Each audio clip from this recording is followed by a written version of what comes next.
हमारे देश में माननीय श्री जो हमारे परिवहन मंत्री हैं नितिन गडकरी जी, उन्होंने पहले E10 फिर E20 और फिर E100 उन्होंने कहा कि मैंने कंप्लीट रात के 8 बजे साइन कर दिए और अब E100 चलाएंगे यानी एथेनॉल 100। तो ये जो हमारा पेट्रोल का आयात घटाने के लिए और हम मतलब जो प्रदूषण है पोल्यूशन है वो कम हो, इसके लिए इन्होंने कदम उठाए। लेकिन जो एथेनॉल है उसके साइड इफ़ेक्ट भी हैं। सबसे पहले हम देखते हैं कि जंग कैसी लगती है।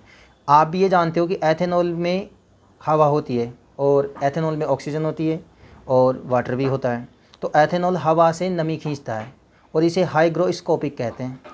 नमी और एथेनॉल मिलकर हल्का सा एसिडिक मिश्रण बनाते हैं जो एल्युमिनियम, जिंक, मैग्नीशियम, अलॉय और कुछ रबर प्लास्टिक को ख़राब कर सकता है।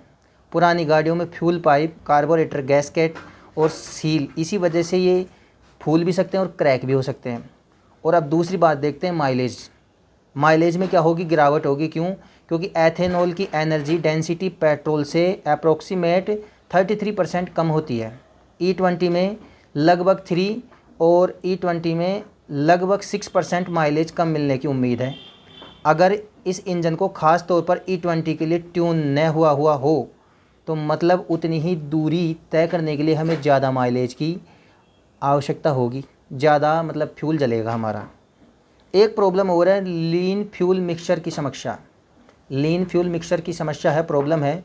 इसमें एथेनॉल में ऑक्सीजन होती है और इसलिए पेट्रोल का stoichiometric air fuel ratio 14.7 ratio 1 से घटकर E20 में 14.1 रेशो 1 हो जाता है। अगर ECU रीमैप न हो तो इंजन लीन चलेगा। इससे इंजन गर्म होना, नॉकिंग और लंबे समय में वॉल्व डैमेज का खतरा भी हो सकता है। अब एक बात देखते हैं हम इसमें कि इसमें क्या है कि पानी का अलग होना और फेज सेपरेशन जिसको बोलते हैं पानी का अलग होना। क्योंकि ये बात हम जानते हैं कि एथेनॉल में क्या होता है, पानी होता है। एथेनॉल में पानी तो होगा ही क्योंकि बनाया ही ये वनस्पतियों से जाता है। तो एथेनॉल क्या है, पानी को खींचता है और अगर लंबे समय तक फ्यूल टैंक में पड़ा रहा तो पानी एथेनॉल की परत के नीचे बैठ जाती है। अगर इंजन को ये परत मिले तो मिसफायर पावर लॉस और इंजेक्टर जाम हो सकता है और तुम्हारी जो बाइक है उसके इंजन में प्रॉब्लम क्रिएट हो सकती है।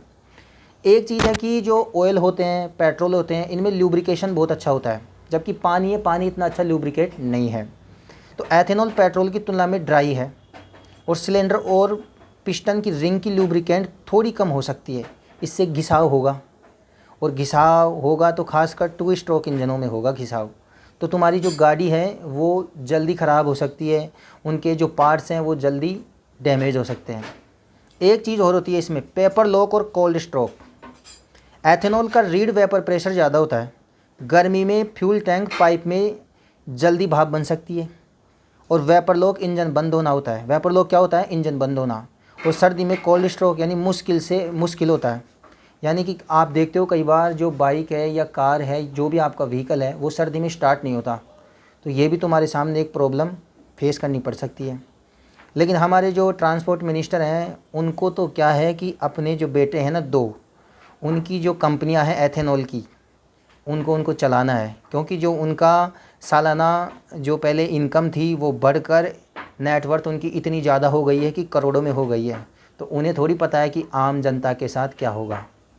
लेकिन कहीं ना कहीं हम भी इसके ज़िम्मेदार हैं क्योंकि हमने ऐसे लोगों को चुना है जो हमारी सुनते नहीं हैं। ये बने तो जनता के नौकर थे लेकिन ये हमारे सिर पर चढ़कर नाचने लग गए।